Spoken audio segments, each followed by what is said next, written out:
Hello అండి. ఈరోజు నేను మజ్జిగ చారు చేస్తున్నాను. దానికోసం ఒక హాఫ్ లీటర్ పెరుగు ఇంట్లోనే తోడుబెట్టి తీసుకున్నాను. ఇదంతా చల్లకబాంతోని ఒక గ్లాస్ వాటర్ వేసి లూజ్ చేసుకోవాలి.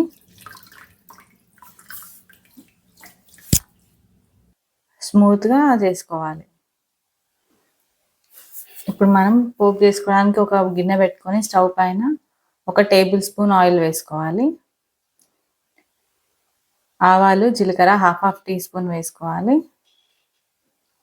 ఇవి కొంచెం చిటపట అనాలి. అప్పుడే మనకి ఆ ఫ్లేవరు మజ్జిగకి బట్టి టేస్ట్ బాగుంటుంది.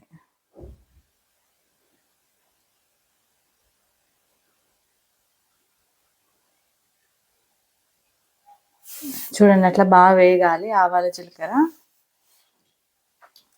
ఒక 3 ఎండుమిర్చి వేసుకోవాలి. కొంచెం కరివేపాకు,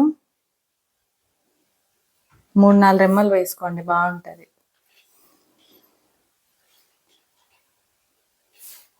ఇవి కొంచెం ఫ్రై కావాలి. ఇది ఎల్లిపాయ జీలకర్ర అండి. ఒక 5-6 ఎల్లిపాయలు, హాఫ్ టీ స్పూన్ జీలకర్ర తీసుకొని దంచి వేసుకోవాలి. ఒక 3 పచ్చిమిర్చి, ఒక హాఫ్ టీ స్పూన్ పసుపు, వీటిని కూడా ఫ్రై చేసుకోవాలి.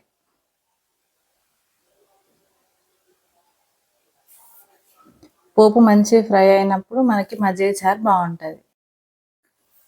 పోపులోనే 1 టీ స్పూన్ సాల్ట్ కూడా వేసి కలుపుకోవాలి. మీడియం సైజ్ ఆనియన్ కట్ చేసి వేసాను సన్నగా.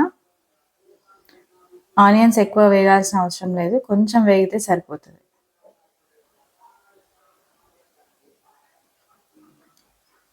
అంతా సిమ్లోనే చేసుకోవాలి ఇదంతా. ఇప్పుడు కొంచెం కొత్తిమీర వేసుకోవాలి. ఇది కూడా ఒక్కసారి కలిపేసుకొని వేయించుకోవాలి. కొత్తిమీర, ఆనియన్ ఎక్కువ వేగాల్సిన పని లేదు.